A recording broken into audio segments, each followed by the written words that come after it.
Hello दोस्तों, तो कैसे हैं आप लोग। उम्मीद करता हूँ अच्छे होंगे। मैं भी बहुत अच्छा हूँ। तो हम लोग लीनियर अलजेब्रा पढ़ रहे हैं और पिछली क्लास में हम लोगों ने क्वेश्चन किया था, ठीक है, इक्लॉन फॉर्म से रिलेटेड।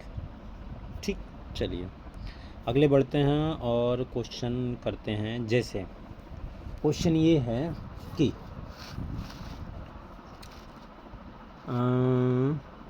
देखो एग्ज़ाम्पल मैं डायरेक्ट ही करवाता हूँ, क्या इधर उधर करवाना। देखो एग्ज़ाम्पल है तुम्हारे पास में कि W is equal to span 1 + x square 1 + 2x + x² comma x, ये है। अब तुम्हें बताना है कि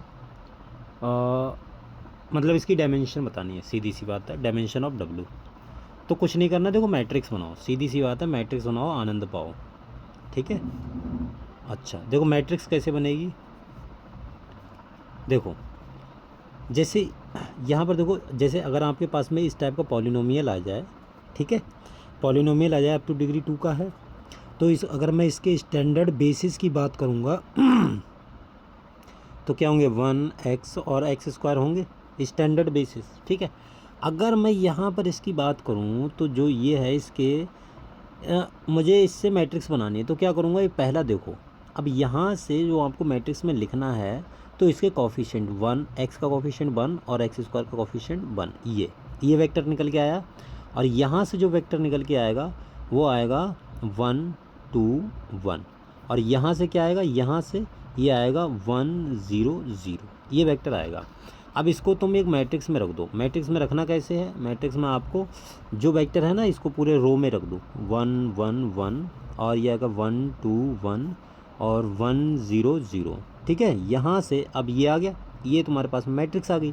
अब इसको रिड्यूस कर लो इक्लॉन फॉर्म में, बस वहाँ से आप बता देना। तो देखो इसको रिड्यूस करेंगे तो क्या आएगा, जैसे 1 1 1। अब देखो जैसे अगर मैं यहाँ पर एलिमेंट्री ऑपरेशन कर रहा हूँ कि R2 - R1, ठीक है। ये देखो मैं पूरा इसलिए नहीं लिख रहा हूँ, ये आता होगा यार, इसमें कुछ है नहीं। ये हो गया। सेकंड क्या होगा, सेकंड जो होगा तुम्हारे पास में वो होगा R3 - R1। सबसे पहले पहले कॉलम को देखना है, लीडिंग एलिमेंट को छोड़ के बाकी इसके नीचे जितने भी हैं सबको ज़ीरो करना होता है। तो ये हो गया 0 0 ऑपरेशन अगर हम लगाएंगे तो। बाकी देखो, बाकी इसमें से अगर मैं 2 में से एक जाएगा तो ये जाएगा 1, और 0 में से एक जाएगा तो ये माइनस का 1, और इसमें से ये जाएगा तो कितना हो जाएगा, ये हो जाएगा 0, और ये कितना हो जाएगा, माइनस का 1। ठीक है। अच्छा और इसको कैसे देखो, इसको और अब देखो सेकंड कॉलम को पकड़ो। अब इसमें से अगर इसको मैं प्लस कर दूंगा तो 1 1 1 और 0 0, इसमें तो कोई चेंज नहीं आएगा, ये हो जाएगा 1, ये हो जाएगा 0 और 0 -1। ठीक है। तो ये देखो 1 0 और मतलब 1 1 और -1 लीडिंग एलिमेंट तुम्हें मिल गए हैं, कोई दिक्कत वाली बात नहीं। इक्लॉन फॉर्म में ये कन्वर्ट हो चुकी है। अब देखो कितने नॉन ज़ीरो रो हैं, तो एक ये है, एक ये है, मतलब तीनों जो वो हैं तुम्हारे नॉन ज़ीरो हैं। ठीक है। तीनों कैसे हैं, नॉन ज़ीरो हैं। कुछ गड़बड़ किया है हमने। अच्छा ओके, सॉरी, गड़बड़ तो किया ही है, ये वेक्टर गलत लिख दिया, तभी तो मैं कहूँ कि कुछ गड़बड़ हो गया है। देखो वेक्टर ये गलत लिख गया, सॉरी।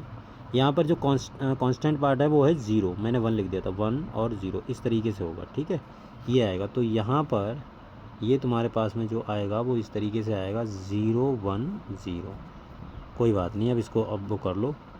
तो ये वाला पार्ट नहीं आएगा, ये नहीं करेंगे हम। 1 1 1 और 0 1 0 माइनस कर रहे हैं, और ये कितना है, ये तो इसमें अभी कुछ किया नहीं, तो 1 0। ठीक है।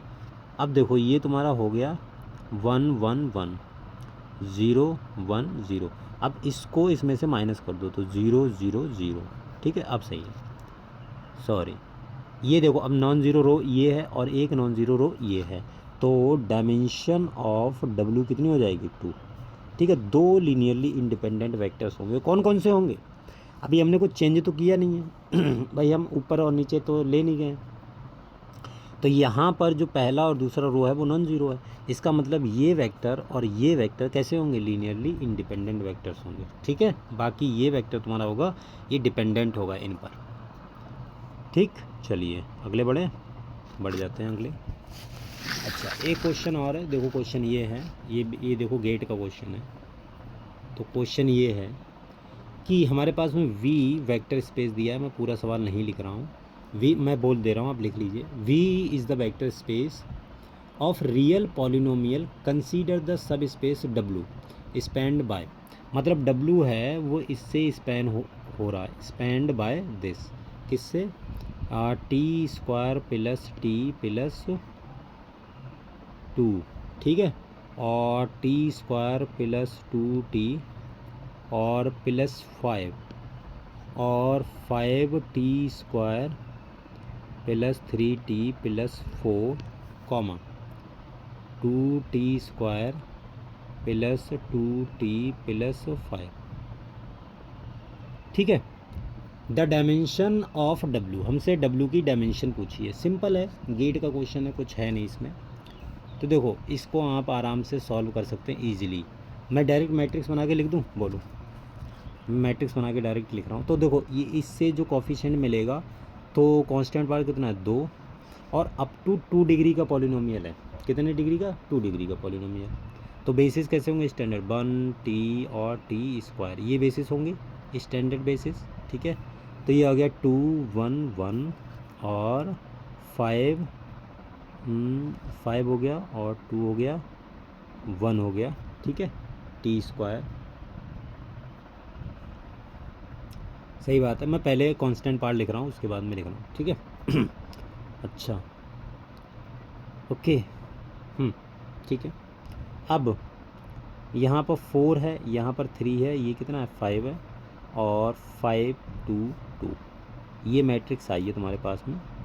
अब इसको तुम रिड्यूस करो, इसको जब तुम रिड्यूस करोगे तो ये रिड्यूस होके आएगी, इसको तो कर लोगे 2 1 1, और ये आ जाएगा 0 0 0, इसको मैंने सबको 0 बना दिया, हो जाएगा -1 -3 और 1 3 -1 -1। इसको जैसे ही हम रिड्यूस करेंगे तो ये वाली आएगी, जैसे ही माइनस करेंगे हम, आप कर लीजिए। ठीक है, यही आएगी। अब देखो 2 1 1 0 -1 -3, अब इसमें से इसको क्या कर दो, प्लस कर दो, और इसमें इसको, सही है, कोई दिक्कत वाली बात नहीं, इसको इसमें माइनस कर दो, तो ये हो जाएगा तुम्हारे पास में 0, और ये हो गया 0, और ये हो गया 0, और ये हो गया तुम्हारा 0 0 2। ठीक है, तो ये तुम्हारी कैसी रिड्यूस इक्विवेलेंट फॉर्म में होगी। अब इसे और हम सॉल्व नहीं कर सकते, तो अब ये तुम्हारी, अब मुझे बताओ कितने नॉन ज़ीरो इसमें रो हैं, तो एक ये है, एक ये है, और एक लास्ट वाला है। तो डायमेंशन कितनी हो जाएगी, dimension of W is equal to 3। ठीक है, हाँ, डायमेंशन होगी इसकी 3। अच्छा, बेसिस में कौन कौन से एलिमेंट आएंगे, देखो फर्स्ट रो, सेकंड रो और फोर्थ रो, ठीक है, नॉन ज़ीरो हैं। तो बेसिस में कौन कौन से आएंगे, एक ये आ जाएगा फर्स्ट सेकंड और फोर्थ, ये वाला नहीं आएगा बेसिस में, ये लीनियरली डिपेंडेंट है। ज़ीरो बन गया ना, तो जो जीरो वेक्टर्स होते हैं, या मतलब मैट्रिक्स में जो जीरो रो होते हैं वो कैसे होते हैं, लीनियरली डिपेंडेंट। ठीक है, चलिए अगले बढ़ते हैं हम लोग, अगले बढ़ते हैं और अगले हम सॉल्व करते हैं क्वेश्चन। अब देखो क्वेश्चन, जैसे एक क्वेश्चन मैं लिखूं तो आप इसे आराम से सॉल्व, मुझे लग रहा है कर लोगे। क्वेश्चन ये है कि V बराबर हमें दिया है जो वेक्टर स्पेस है M2/R, और W है इससे स्पैन, मतलब इससे बनाया जा रहा है, ये है तुम्हारे पास में 1 -5 -4 2, ये एक मैट्रिक्स है, दूसरी मैट्रिक्स है 1 1 -1 5, कॉमा ये है 2 -4 -5 और 7, कॉमा 1 -5 और -1 -7 -5 और 1। अब ये दिया है, ये वेक्टर्स दिए हैं, यहाँ से आपको क्या बनाना है, बेसिस, सॉरी, इसका डायमेंशन बताना है। तो डायमेंशन कितना आएगा, चलो मैं ये कर देता हूँ, वरना आपको दिक्कत होगी इसे लिखने में। अच्छा, लिखेंगे कैसे इसको, मैट्रिक्स में लिखना है, बस वही टास्क है थोड़ा, और तो कुछ नहीं है, बाकी तो सॉल्व आप कर ही लोगे। तो मैट्रिक्स में कैसे लिखेंगे, देखो लिखना कैसे, जैसे मैट्रिक्स कभी भी आपको दी हो ना, तो जैसे ये फर्स्ट 1, ये जितने भी एलिमेंट हैं इनको एक रो में सजा दो, रो में लिख दो। तो 1 -5 और क्रम से चलना है, 1 -5 4 -4 और 2, इस तरीके से लिखना है, ठीक है। ये आ जाएगा 1 1 -1 5, और ये हो जाएगा 2 -4 -5 और 7, और ये हो जाएगा 1 -7 -5 और ये 1, इस तरीके से लिखना है। अब इसको आप रिड्यूस करेंगे, अब तो रिड्यूस कर लोगे यार, अब तो रिड्यूस करने में कुछ नहीं है वैसे, अब नहीं हुआ तो दिक्कत वाली बात। जब रिड्यूस करेंगे तो फाइनली आएगा तुम्हारे पास 1 -5 और -4 2, और ये आ जाएगा 0 0 0, ये हो गया तुम्हारा 6 हो जाएगा, और ये 0 0 और 3 3 0 0 0 0, ये आएगा। तो ये लीडिंग एलिमेंट आपको मिल गए, पाइवट्स मिल गए। तो देखो नॉन ज़ीरो कौन कौन से, एक ये है और एक ये है, तो डायमेंशन कितनी हो गई, डायमेंशन हो जाएगी 2, ठीक। तो इसकी डायमेंशन होगी 2, बोलो सही बात है, कोई दिक्कत तो नहीं है, बताओ, होनी भी नहीं चाहिए, ठीक है। अच्छा, अब हम लोग अगले बढ़ते हैं और अब पढ़ते हैं रैंक। वैसे हमने पढ़ लिए हैं, रैंक में कोई दिक्कत वाली बात है नहीं, ठीक है। जैसे मैं आपको बता दूं कि आपको रैंक कैसे निकालना है, जैसे एग्जांपल मैं आपको बता देता हूं। चलो क्वेश्चन है, हम रैंक निकालना सीख रहे हैं, ठीक है। वैसे रैंक मैंने बता दी है, लेकिन मैट्रिक्स की अगर हमें रैंक निकालनी हो तो किस तरीके से निकालेंगे। जैसे एक हमें मैट्रिक्स दे दी है 1 1 1 1 1 1 1 1 1 1 1 1 1 1 1 1, ये क्या है सर मैट्रिक्स है। इसकी रैंक आपको बतानी है। रैंक मतलब नॉन ज़ीरो, मतलब लीनियरली इंडिपेंडेंट वेक्टर्स कितने होंगे, यानी नॉन ज़ीरो रो आपको पता करना है मैट्रिक्स में, और कुछ नहीं खास। तो देखो इसको अगर हम रिड्यूस करेंगे तो आपको दिख रहा होगा कि आप इसमें से इसको घटा दो, इसमें से इसको घटा दो, इसमें से इसको घटा दो, आपको मिल जाएगा। क्योंकि इसके नीचे ये भी ज़ीरो करना है, ये भी ज़ीरो करना है, ये भी ज़ीरो करना है, ठीक है। ओके, तो देखो 1 1 1 1 ऊपर वाला, नीचे वाला 0 0 0, और ये कितना हो जाएगा 0 0 0 0 0 0 0 0 0, समझ गए। एक ही नॉन ज़ीरो रो है, तो रैंक कितनी हो गई, रैंक ऑफ ए कितनी होगी 1, तो रैंक इसकी 1 होगी, सिंपल, ठीक है। आप इसे ऐसा भी लिख सकते हैं, rank of A is equal to 1। Sir इतना बड़ा बड़ा क्या लिख रहे हैं, अरे भाई दिक्कत ना हो इसलिए लिख दे रहे हैं बाबू। अच्छा ओके, बढ़िया बात है। चलिए और क्वेश्चन करते हैं रैंक निकालने के। मैट्रिक्स की आपको रैंक निकालनी है तो किस तरीके से निकालेंगे।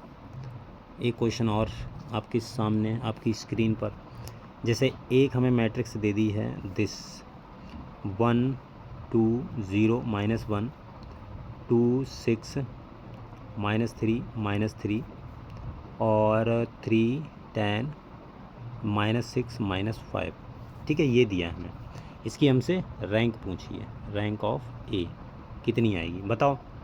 तो भाई इक्लोन फॉर्म में रिड्यूस करना है, सिंपल, और कुछ करना ही नहीं है रैंक निकालते समय।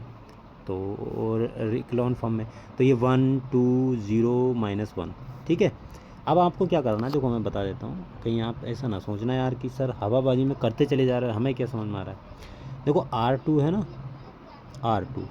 R2 में आप ऑपरेशन कराओ, R2 - 2R1, ठीक है। R3 में लगाओ R3 - 3R1, इसके नीचे देखो ये भी ज़ीरो करना है, ये भी ज़ीरो करना है, तो अगर आप ये ऑपरेशन लगाओगे तो ज़ीरो हो जाएगा, तो ये हो गया 0 0। अब सही है। अब इसमें आपने 3 किससे मल्टीप्लाई किया, देखो 2 से किया है, तो इसमें 2 से मल्टीप्लाई करके ये 2 आ जाएगा, बोलो सही बात है। ये कितना आ जाएगा, नीचे 4 आ जाएगा, 6 होगा तो, और इसमें देखो 0 है तो ये तो -3 रहेगा, -6 रहेगा, कोई दिक्कत वाली बात नहीं है।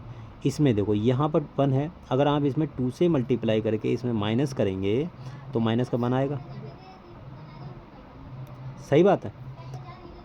एंड अगर आप इसमें देखो जैसे ये -5 है, आप इसमें अगर 3 से मल्टीप्लाई करोगे और इसमें माइनस करोगे तो ये प्लस का 3 होगा, तो माइनस का 2 आ जाएगा। बोलो सही बात है कि नहीं? तो माइनस का 2 आ गया।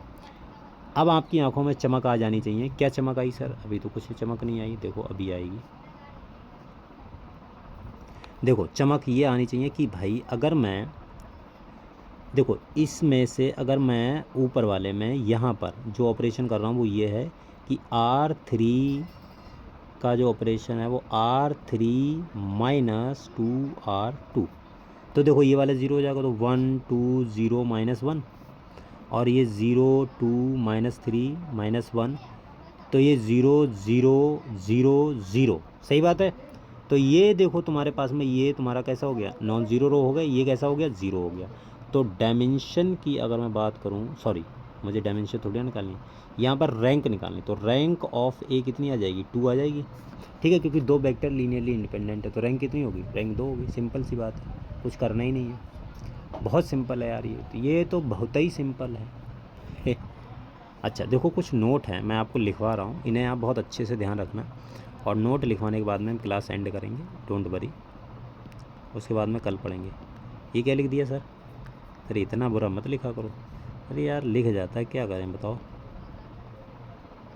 रिजल्ट देखो, पहला रिजल्ट ये है कि रैंक ऑफ ए मैट्रिक्स है एम क्रॉस एन की। अभी हम स्क्वायर मैट्रिक्स की मतलब बात, अभी तक हमने कोई स्क्वायर मैट्रिक्स की बात नहीं की, जनरल मैट्रिक्स पकड़ी है, उसकी रैंक निकालना सीखी है। अब कोई एम क्रॉस एन की रैंक है, वो हमेशा मिनिमम होगी एम कॉमा एन से। ठीक है, मतलब जो एम है और ये एन है, एम और एन का जो मिनिमम होगा वो हमारा रैंक होगा। मतलब रैंक जो होगी उससे छोटी आएगी, या उसके बराबर आ सकती है या उससे छोटी आएगी। जैसे मान लो मैट्रिक्स हमारे पास में 3,4, तो जो इसकी रैंक होगी वो या तो, मतलब इन दोनों का मिनिमम क्या है? 3, तो या तो 3 होगी या 3 से छोटी होगी, कभी भी 4 नहीं होगी। ये चीज़ ध्यान रखना है आपको। ठीक है, हाँ इम्पॉर्टेंट है, बहुत इम्पॉर्टेंट है। दूसरा पॉइंट कि rank of lambda into A M cross N, इसकी जो रैंक होती है वो ये बराबर होती है rank of A M N. मतलब लैम्डा कोई फ़र्क नहीं पड़ता, बशर्ते लैम्डा नॉट इक्वल टू 0 होना चाहिए। ठीक है। तीसरा कि rank of A M cross N into B M cross N, मतलब 2 मैट्रिक्स हैं उनको मल्टीप्लाई किया, उसकी रैंक हम निकालना है, तो वो होगी rank of A M N if, मतलब रैंक ए के ही बराबर होगी यदि इफ़ बी इज़ इन्वर्टिबल। ध्यान रखना, ये इंपॉर्टेंट पॉइंट है भाई, कहीं इन्हें हल्के में लो। इन्वर्टिबल ध्यान रखना, इसकी मतलब मैट्रिक्स 2 मैट्रिक्स हैं उनको मल्टीप्लाई किया, उसकी रैंक ए के ही बराबर होगी यदि बी तुम्हारा कैसा हो जाए? इन्वर्टिबल हो जाए। अच्छा फोर्थ पॉइंट कौन सा है? फोर्थ पॉइंट है rank of B M cross N into A M cross N is equal to rank of A M N if B is invertible. कहने मतलब इसमें फ़र्क क्या है भाई? इसमें ए से पहले मल्टीप्लाई किया, इसमें ए से बाद में मल्टीप्लाई किया, लेकिन बस रैंक उसी के बराबर होगी बी, लेकिन बी हमारा इन्वर्टिबल मैट्रिक्स होना चाहिए। ये चीज़ आपको ध्यान रखनी है। ठीक है। और देखो इम्पॉर्टेंट पॉइंट है, ये बहुत इंपॉर्टेंट पॉइंट है भाई, मैं फिर से बता रहा हूँ, कहीं इन्हें हल्के में ले जाओ।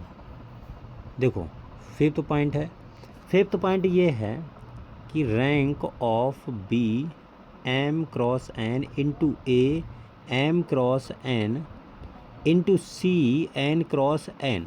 ठीक है, इसकी भी rank A M cross N के ही बराबर होगी। बी और सी, बी एंड सी कैसे होंगे? इन्वर्टिबल। ठीक है, इन्वर्टिबल लिख लो पूरा। 6 ये इंपॉर्टेंट इतना, मतलब ये पॉइंट इतना इंपॉर्टेंट नहीं है, लेकिन जो अगला लिखवा रहा हूँ वो बहुत इंपॉर्टेंट है। वो ये है कि इसको देखो अलग कलर से लिख दे रहा हूँ मैं, कि रैंक ऑफ ए, हाँ, rank of A plus rank of B minus N is always less than equal to rank of A dot B. ये बहुत इंपॉर्टेंट पॉइंट है। Rank of A plus rank of B minus N, N क्या dimension है? Sorry, हाँ dimension नहीं, dimension नहीं है, अरे हाँ एन हमारी डायमेंशन होती है, sorry. A rank of A, अभी क्वेश्चन में करेंगे और क्लियर हो जाएगा। Rank of A plus rank of B minus N is less than rank of A into B, ठीक है। Is less than minimum rank, minimum rank of A comma rank of B. ये बहुत important point है, star mark कर लो इस पर। ये बोल रहा है कि rank of A plus rank of B, rank of A plus rank of B minus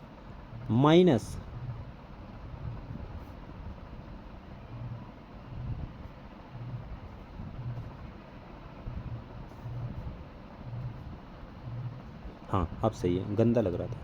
rank of A plus rank of B minus N is less than rank of A into B is less than minimum of rank of A comma rank of B. ये बहुत important है भाई साहब point. अच्छा, इसके अगले एक और पॉइंट है, वो इससे भी ज़्यादा इंपॉर्टेंट है, 7वां। तो ये दोनों पॉइंट हैं, ये स्टार मार्क कर लीजिए इन पे, कि mod of rank of A minus rank of B is less than rank of A plus B is less than rank of A plus rank of B. ये ध्यान रखना, rank of A minus rank of B mod है इधर, ये होगी less than rank of A plus B is less than rank of A plus rank of B. ये most important point है, बहुत ज़्यादा इम्पोर्टेंट है, ठीक है, ये आप ध्यान में रखना। अच्छा देखो, तो अगला पॉइंट है इम्पॉर्टेंट, मैं पॉइंट रिवाइज दे रहा हूँ।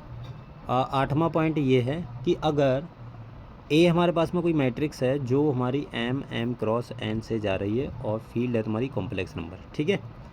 तो अगर मैं यहाँ पर रैंक ऑफ ए निकालूँ या रैंक ऑफ ए ट्रांसपोज निकालूँ, बात एक ही है, या रैंक ऑफ ए थीटा निकालूँ, थीटा मतलब थीटा का मतलब ए थीटा का मतलब क्या होता है कि ए ट्रांसपोज का कॉन्जुगेट, ये होता है थीटा का मतलब, ठीक है।